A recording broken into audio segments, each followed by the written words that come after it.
नमस्कार मेरे प्यारे भाइयों, मेरे परमात्मा के प्यारे जीव हंसों। मैं परमपिता परमात्मा से यही अरदास करता हूं कि आप सब मेरे भाइयों का विवेक पहले से ज्यादा और ज्यादा से ज्यादा बढ़ता ही जाए और ऐसी कोई दुविधा ना रहे जो आपके मन में 1% भी घर कर पाए। हर चीज आपको एकदम क्लियर समझ में आती जाए। मैं बस यही अरदास करता हूं अपने मालिक से, अपने परमपिता परमात्मा, अपने बंदी छोड़ से। और मैं यही चाहता हूं कि आप सब भी इस भरम जाल से बाहर आ जाओ, इस सपन लोक से बाहर आ जाओ और ऐसा बाहर आओ कि दोबारा ये सपना कभी देखो ही ना, क्योंकि इसी सपने की वजह से आज आपको ये सुख दुख का भारी बोझा उठाना पड़ रहा है। अगर ये सपना देखा ही ना होता तो कोई भी सुख और दुख आपके जीवन में नहीं आता। लेकिन जो गलती कर दी है अब उसको सही करने का समय आ चुका है मेरे भाइयों। और अगर ये समय एक बार निकल गया तो मेरे भाई हाथ पल्ले कुछ नहीं रहेगा, कुछ नहीं रहेगा।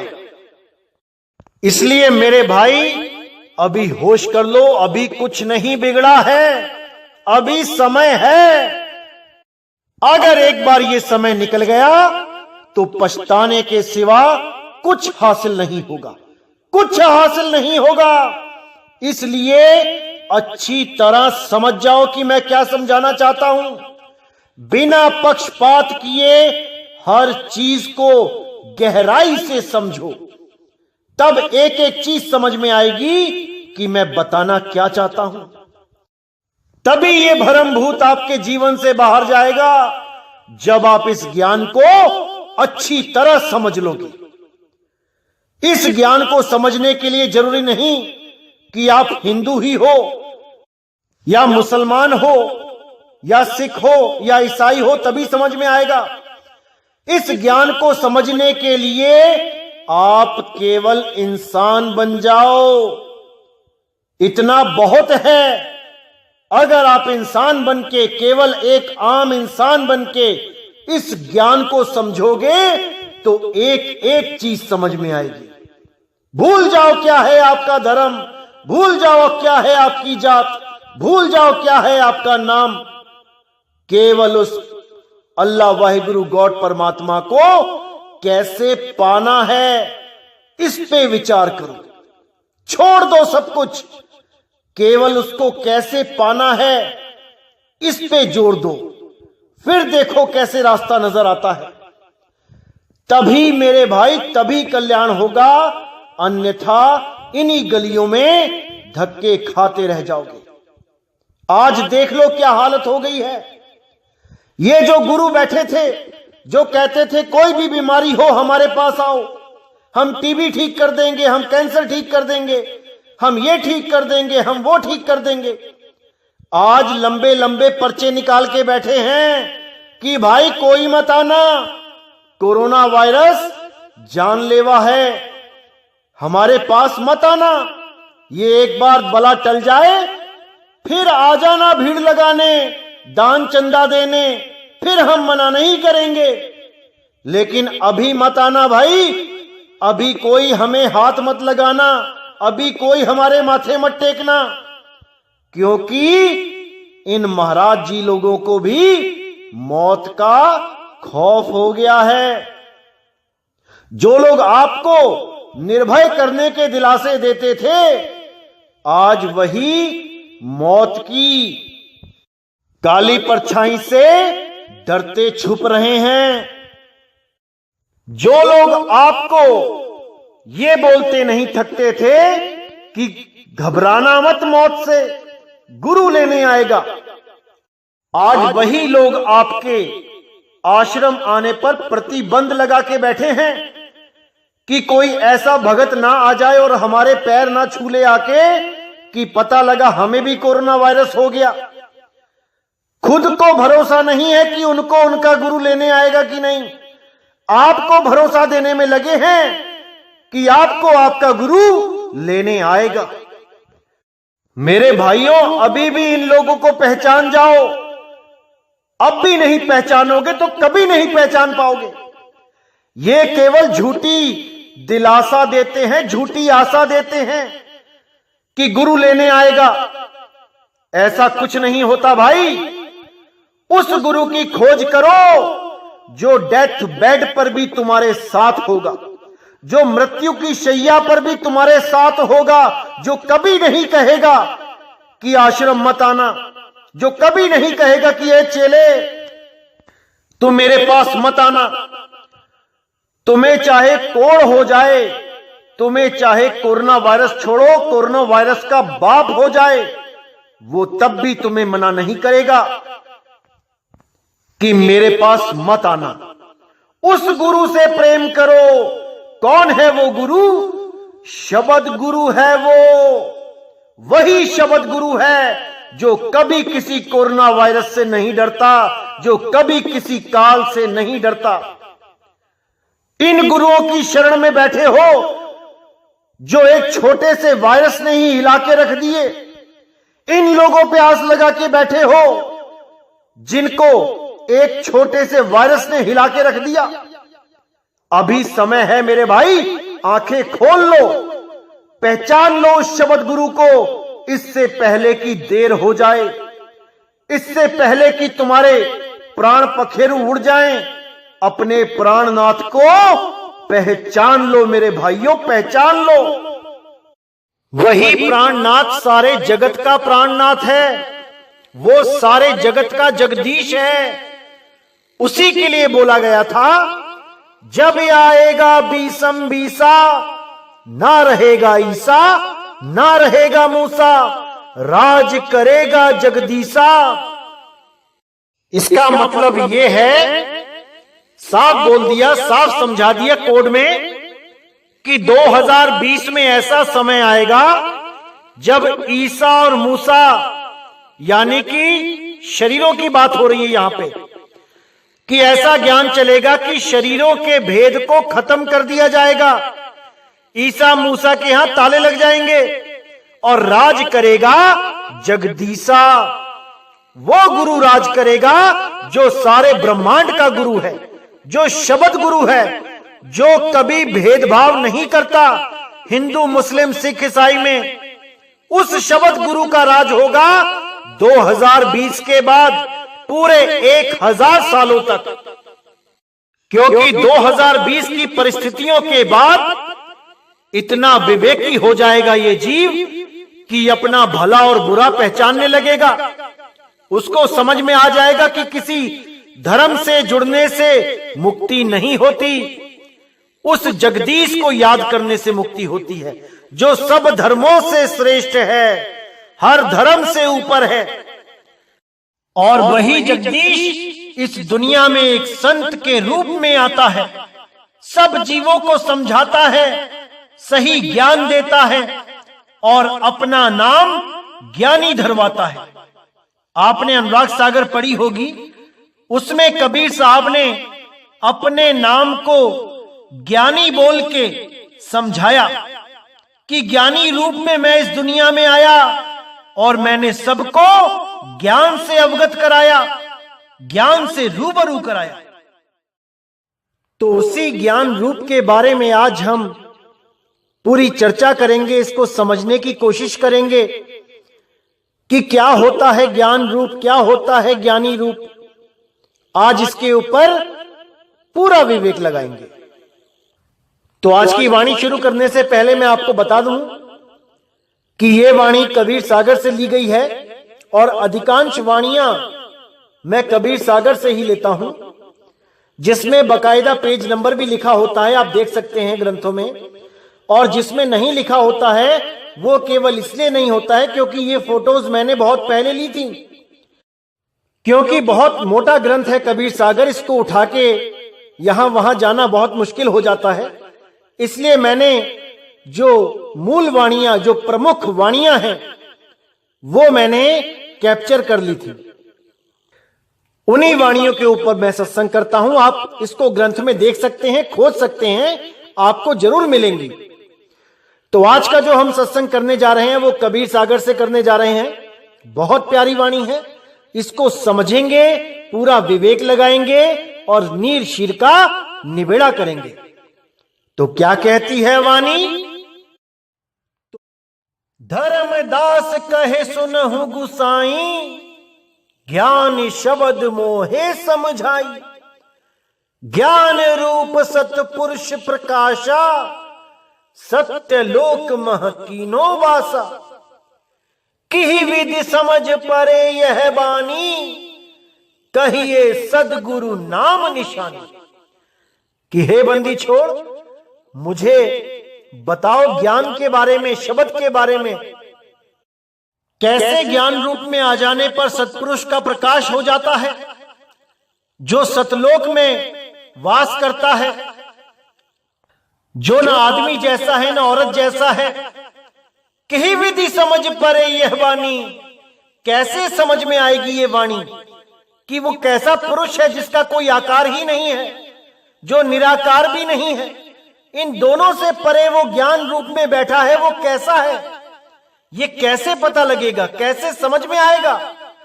कहिए सतगुरु नाम निशानी, हे सतगुरु मुझे नाम की निशानी बताओ, कैसे समझ आई ये? जिसके लिए साहिब ने बोला था, तुमसे कहूं मैं नाम बिचारी, ना वो ज्योत ना पुरुष ना नारी। हे बंदी छोड़िए, ज्ञान कैसे समझ में आएगा? मुझे ज्ञान के बारे में बताओ, ज्ञानी के बारे में बताओ। तो आगे साहिब कहते हैं, ज्ञान स्वरूप पुरुष कर आही, ज्ञान ही रूप कबीर लखाही। ज्ञान प्रकाश दीप सम जानो, बिना ज्ञान बस झूठ बखानो। कि वो परमात्मा ज्ञान स्वरूप में बैठा है। जब हमें शब्द का ज्ञान हो जाता है तब हम उस शब्द के साथ एकाकार हो जाते हैं। वो शब्द ही ज्ञान स्वरूप है। ज्ञान ही रूप कबीर लखाही, और इस दुनिया में कबीर ज्ञान का ही स्वरूप लखाने के लिए आता है। वो ज्ञान ही है जो आपको बचा सकता है हर जगह।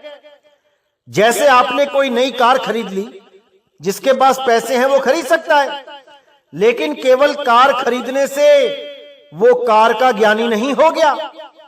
उसको कार चलाने का भी ज्ञान होना चाहिए, नहीं तो 50 करोड़ की कार खरीद के भी वो एक्सीडेंट कर बैठेगा।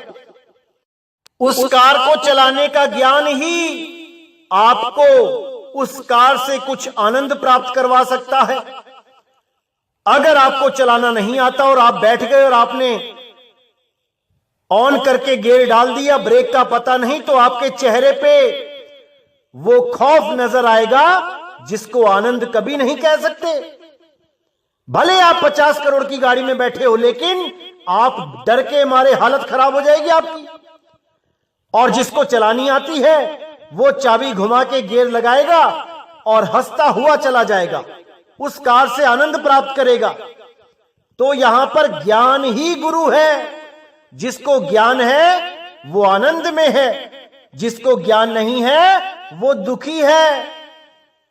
इसीलिए साहिब ने बोला, ज्ञान स्वरूप पुरुष कर आही, ज्ञान ही रूप कबीर लखाही। ज्ञान प्रकाश दीप सम जानो, बिना ज्ञान बस झूठ बखानो।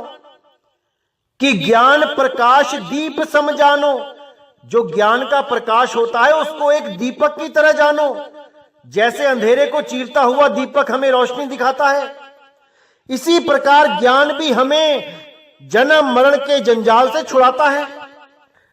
ज्ञान ही हमें मृत्यु के वक्त काल पे विजय प्राप्त करवाता है। अगर ज्ञान नहीं होता तो आदमी डूबेगा ही डूबेगा।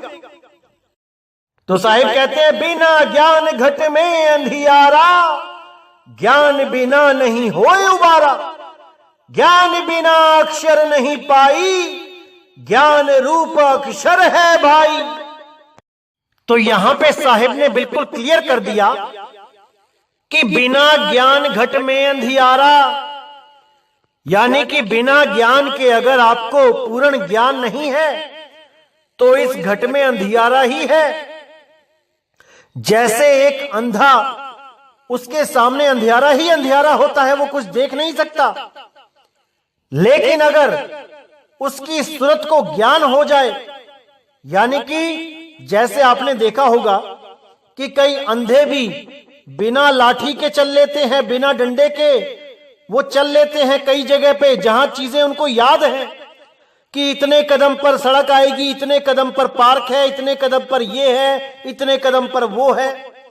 तो वहां पे जो उसको ज्ञान हो जाता है वो उसको अंधियारे से बाहर कर देता है, वो ज्ञान उसकी आंख बन जाता है। इसी प्रकार बोला है बिना ज्ञान घट में अंधियारा। भले ही आप पढ़े लिखे हो, सब कुछ पढ़ सकते हो, आपने ग्रंथ पढ़ लिए, बहुत सी वाणियां याद कर ली, सब कुछ हो गया, लेकिन बिना ज्ञान यानी बिना शब्द गुरु के ज्ञान के, बिना अनुभव के घट में अंधियारा। सब कुछ होने के बावजूद एक अंधे से ज्यादा कुछ नहीं। ज्ञान बिना नहीं होए उबारा। बिना ज्ञान के, बिना स्वरूप सिद्धि के ये अज्ञान कभी खत्म नहीं होगा। यह देह अहंकार कभी खत्म नहीं हो सकता। बिना शब्द ज्ञान के, बिना अनुभव ज्ञान के उबारा नहीं होगा। ज्ञान बिना अक्षर नहीं पाई। बिना ज्ञान के वो आदि अक्षर को प्राप्त नहीं कर पाओगे। ज्ञान रूप अक्षर है भाई। जो ज्ञान रूप है वो अक्षर है, यानी अविनाशी है, उसका कभी नाश नहीं होता। ज्ञान रूप पुरुष कर जानो, एही वचन सत्य कर मानो। ज्ञान रूप नहीं अक्षर कहिए, अक्षर भेद ज्ञान सो लहिए। यानी ज्ञान रूप पुरुष कर जानो, वो जो ज्ञान है, वो शब्द गुरु का जो ज्ञान है वही पुरुष है। जो गुरु ज्ञान देता है वो पुरुष का ही ज्ञान देता है। पुरुष का मतलब ये नहीं कि उसके 2 हाथ 2 पैर होंगे। ज्ञान रूप ही पुरुष है, शब्द रूप ही पुरुष है। यही वचन सत्य कर मानो, ये मेरी बात को सत्य करके मान लो। ज्ञान रूप नहीं अक्षर कहिए। ज्ञान रूप अक्षरों में भी नहीं आता कि कोई अक्षरों का सहारा देके कहे कि ऐसा है वो ज्ञान, ये है नी अक्षर। अरे ये अक्षरों से परे है। अक्षर भेद ज्ञान सो लहिए, यानी उस आदि अक्षर का भेद जब मिल जाता है वही ज्ञान है, वही परम ज्ञान है। नी अक्षर हो ज्ञान ही जानो, अक्षर नी अक्षर पहचानो। ज्ञान शब्द पूर्ण करे अंशा, ज्ञान जान जन सो मम वंशा। नी अक्षर हो ज्ञान ही जानो मतलब जब आप नी अक्षर हो जाओगे तब आपको समझ में आएगा कि असल में ज्ञान है क्या। नी अक्षर हो ज्ञान ही जानो, अक्षर नी अक्षर पहचानो। जब नी अक्षर की अवस्था आपको प्राप्त होगी तब आपको समझ में आएगा कि वो सब अक्षरों से कैसे अलग है, कैसे वो आदि अक्षर नी अक्षर इन 52 अक्षरों से और जो 52 अक्षरों को ये कह आकार बनाता है, इन दोनों से कैसे अलग है, ये तभी पहचान पाओगे। ज्ञान शब्द पुरुष कर अंशा, ज्ञान जान जन सो मम वंशा। ज्ञान शब्द पुरुष का अंश, जिसको पूर्ण ज्ञान है वही परम पुरुष का अंश है, वही परमात्मा का असली हंस है, वही परमात्मा के दूत हैं। ज्ञान जान जन सो मम वंशा, मेरा असली वंश वो है जो इस ज्ञान को जानता है, ना कि गुरु के पुत्र को तुम वंश बोलते रहो। किसी गुरु से जो पुत्र हो रहा है तुम उसको कबीर पंथ का वंश बोलते रहो।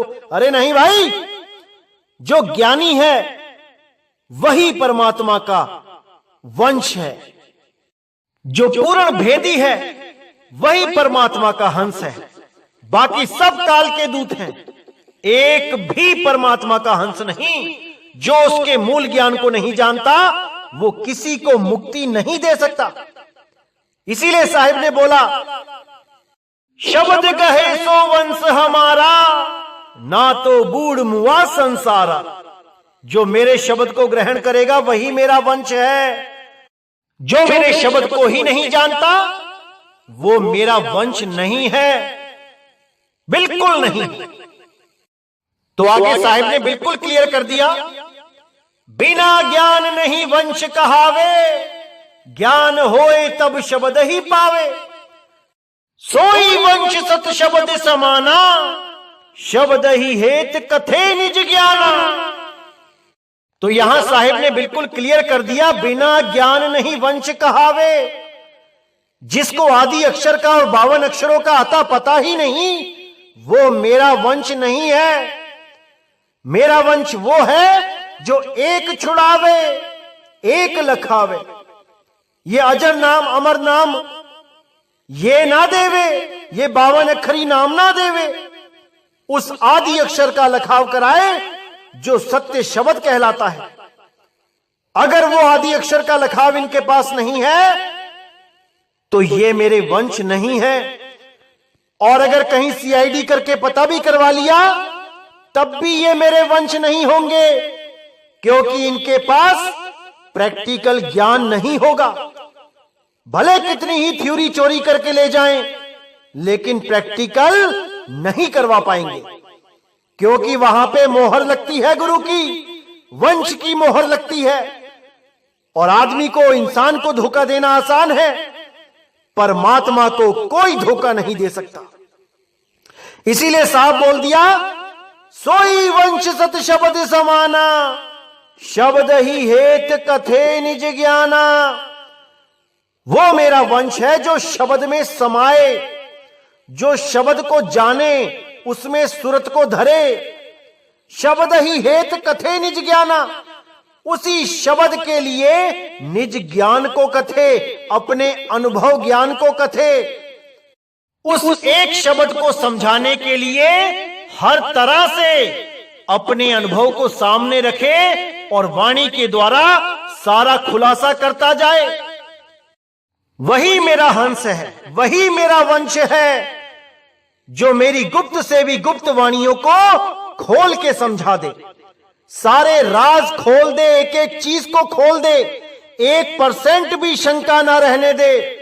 वही मेरा वंश है, ना कि ये गुरुओं के बच्चों को वंश बना के रख दिया। जैसे एक पिता का वंश चलता है अपने पुत्र से और फिर उसका आगे वंश चलता है उसके पुत्र से, ये गुरुओं में भी चल रहा है। बताइए क्या बनेगा?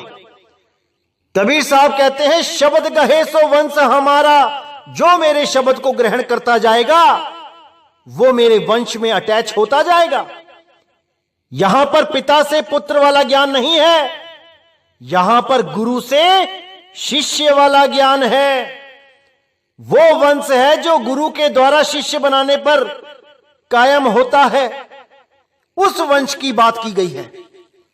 तो आगे साहिब कहते हैं, कहे कबीर विचार के सुनियो हो धर्मदास, जो यह शब्द ही पाए है करी है लोक निवास। तो यहां साहिब कहते हैं कि हे धर्मदास सुनो, विचार करो, जो ये शब्द को पाएगा, जिस शब्द की महिमा बताई जा रही है, जो भी उस शब्द गुरु को पालेगा जो 52 अक्षरों से परे है, जो सारे मंत्रों से जाप से परे है, जो उसको पालेगा केवल वही लोक में निवास करेगा, करी है लोक निवास। लेकिन वो कौन सा लोक है? लोक अलोक शब्द है भाई, जिन जाना तिन संशय जाई। वो लोक अलोक शब्द है, शब्द वही शब्द गुरु है जिसमें सुरत को संभालना है।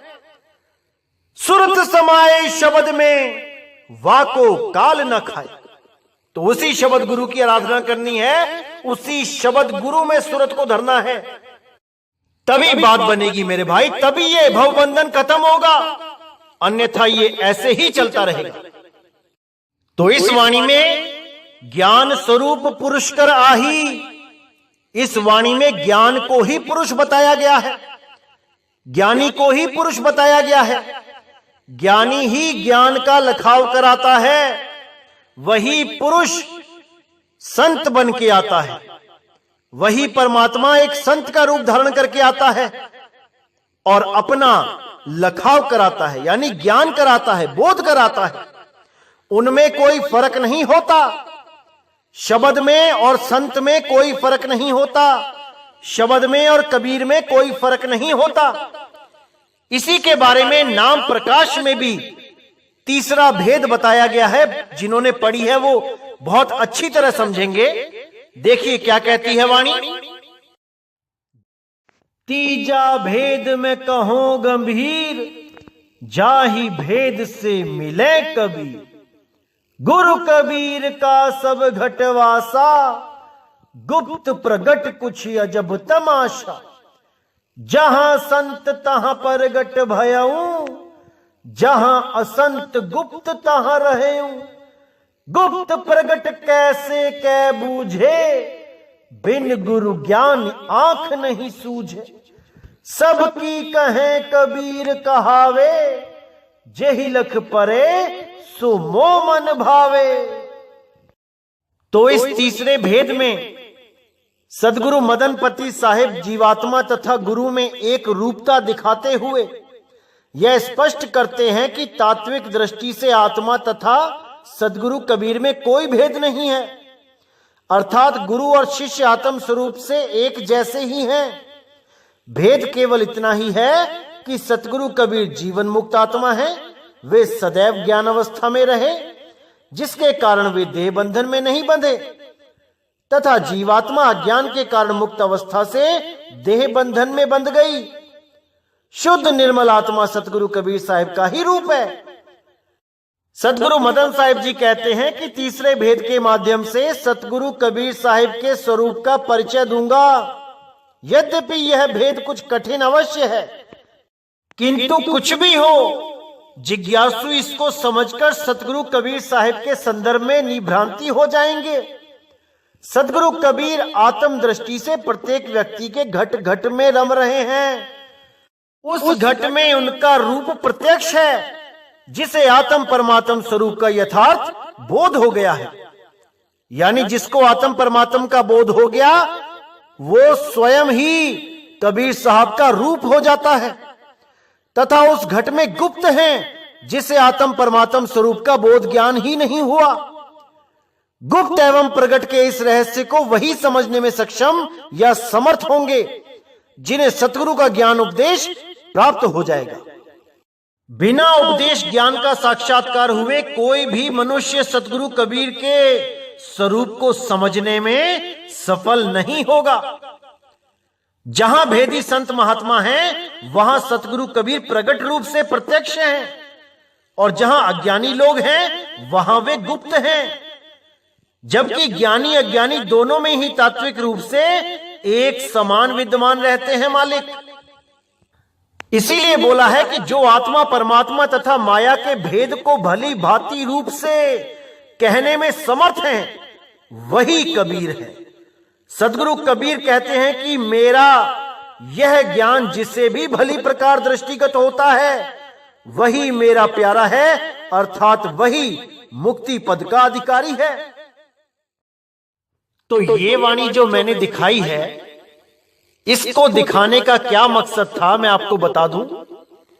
क्योंकि कई लोग ये समझते हैं कि जैसे बाबा नानक को, धर्मदास जी को, गरीबदास जी को, मदन साहिब जी को, अन्य संतों को कबीर साहब ने खुद आके नाम दिया, ऐसे ही अब भी वो स्वयं आके ही नाम देंगे, एक एक जीव को नाम देंगे आके। कुछ लोग ऐसे भ्रम में भी रह जाते हैं और अपना अनमोल जन्म बर्बाद कर बैठते हैं।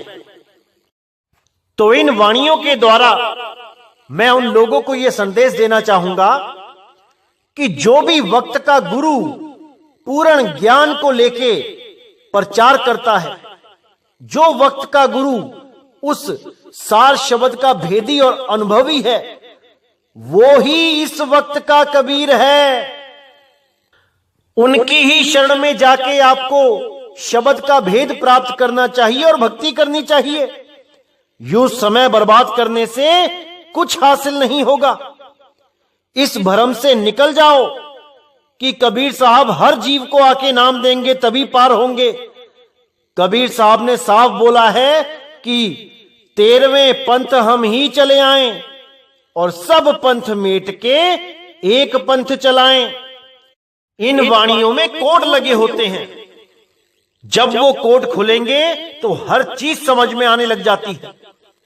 लेकिन अभी इस वाणी का कोड खोलने का समय नहीं आया है, इसलिए मैं अभी इसका कोड नहीं खोलूंगा। लेकिन आप लोग से मैं यही बोलूंगा कि वक्त का सतगुरु ढूंढो जो पूर्ण शब्द भेदी हो, जिसको शब्द का अनुभव हो चुका हो। वही आपके सारे भ्रम तोड़ सकता है। आपके लिए वही कबीर साहिब है। कोई अलग से कबीर साहिब के आने की आस मत लगाओ कि कोई अलग से आएंगे, एक एक जीव को जगाएंगे। अरे शब्द रूप में वो जगा ही रहे हैं, बस पहचानने वाली नजर चाहिए। इसीलिए बोला साहिब ने, जहां संत तहां प्रगट भयहूं और जहां असंत गुप्त तहां रहूं।